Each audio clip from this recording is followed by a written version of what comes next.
welcome back to another video. I thought I would do a little bit of a run through of my skincare routine. I am a girly who struggles with hormonal acne, specifically on my chin, and I have suffered with that for quite a while. It used to be really bad. It was like really deep sore underskin spots that were quite red and really prominent, and I just could not shift them. I went to the doctors and I was put on treatment for it. They put me on a course of antibiotics and then gave me some antibiotic cream as well. But I just didn't really stick to it. I think they put me on the antibiotics for 3 months, I want to say, and I only stayed on them for about 7 weeks. I just kind of had this switch in my head and I was like, I don't want to rely on treatment. I want to try and fix my skin naturally. And the antibiotics and the cream were just really drying my skin out, which is a very common side effect of this kind of treatment. But I just felt like it was making my skin really dry. It was almost like my skin was peeling, but there was no improvements in the acne. So I scrapped that, did a little bit of research into some skincare. I'm not an expert, I only know the basics. But yeah, I just kind of looked into hormonal acne and what kind of products would help me. So yeah, I thought I would run through what it is that I use. I will just put some pics of what my skin looked like before and when it was at its worst, and then also pics of what it looks like now. My spots always come in clusters as well, so when I was having these constant breakouts, it would never be just 1 or 2 spots here and there. It would be like 4 or 5 all in this like a similar area. So it was really painful because they were all really sore. But now my skin is much better. Like I said, I'll put pics of what it looks like now. I have got quite a bit of chin scarring from the acne.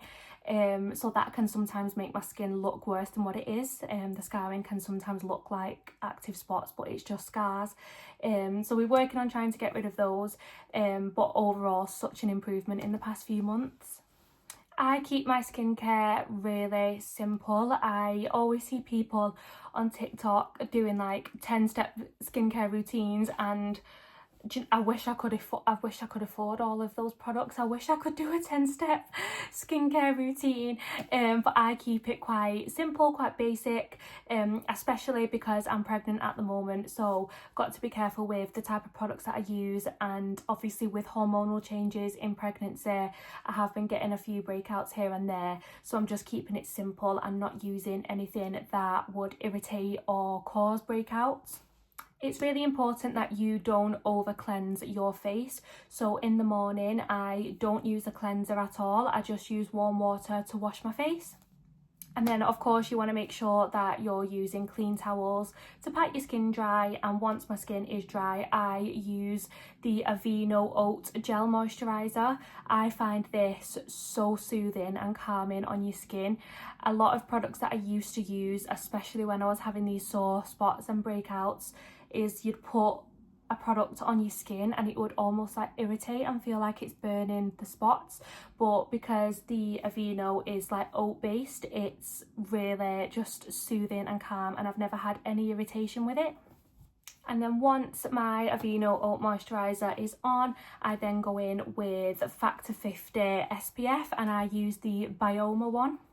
I cannot stress to you how important SPF is every single day. I live in Manchester and the weather is always rubbish. It's never sunny, it's always raining, but I still use SPF every single day. The sun can damage your skin even if it's cloudy, so just make sure that you are using SPF. I think that they say to use 30 and above. I've got really pale skin and I burn quite easily, and I've got like really fair sensitive skin, so I just always use Factor 50 just to get the most coverage, as sun damage and like getting fine lines really early really scares me. I don't want to age like too soon, and sun damage will definitely do that to you, so I always make sure that I've got SPF on. Then for evening skincare, if I have makeup on, I will use the Bioderma Micellar Water. and I use cotton pads with this as well. I try and stay away from makeup wipes as much as I can, just because I feel like they can be quite harsh on your skin. And I feel like it also doesn't take your makeup off that well, whereas with the Bioderma micellar water, I feel like the makeup literally slides off your face. It's really good. And then once I've removed any makeup that I've been wearing that day, I'll go in and double cleanse with the Aveeno Oat Cleanser.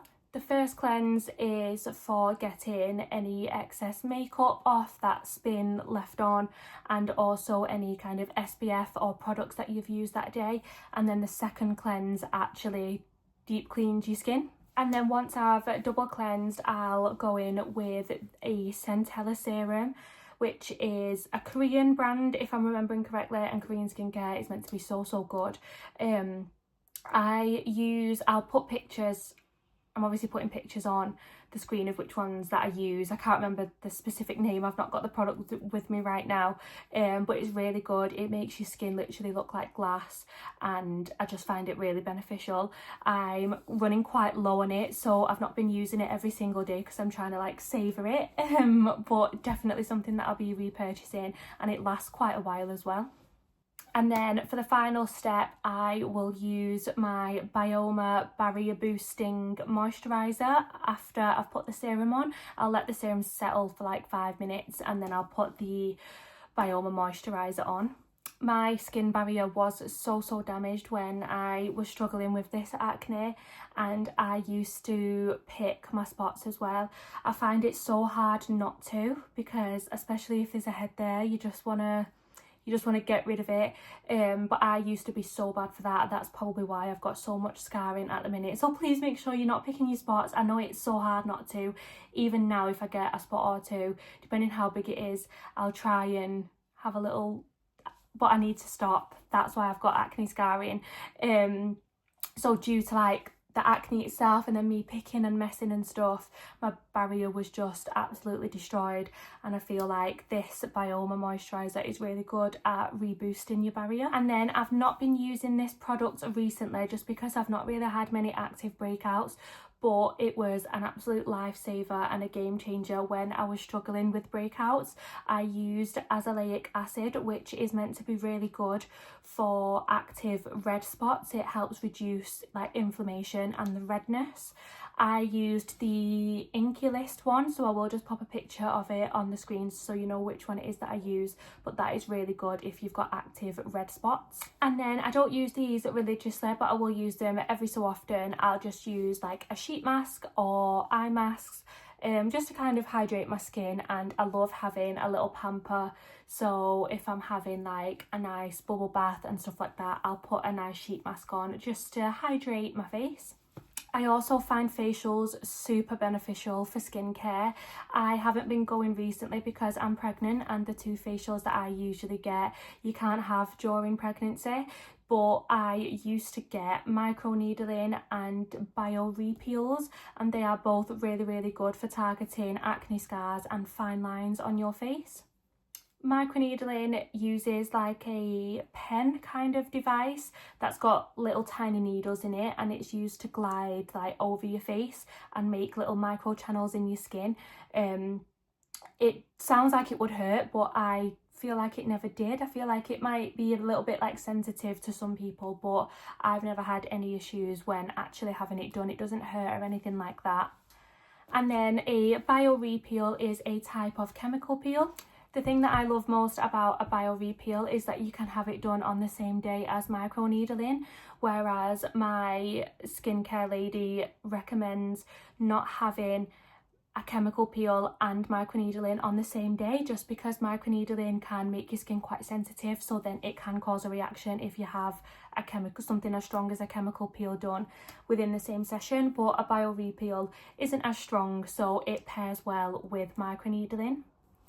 I really like bio peels as I just feel like it really exfoliates your skin, and it also helps boost elastin and collagen. I am sure I've got little video clips of my facials being done in the past pre-pregnancy, so if I can find them I will pop them on the screen just so you can see what microneedling and what a bio peel looks like. I go to one of my really close friends. She's called Georgia and her brand is Halo Skin Lab, and she is absolutely amazing. When I was really struggling with my skincare, she is the one that I messaged straight away, like, please help.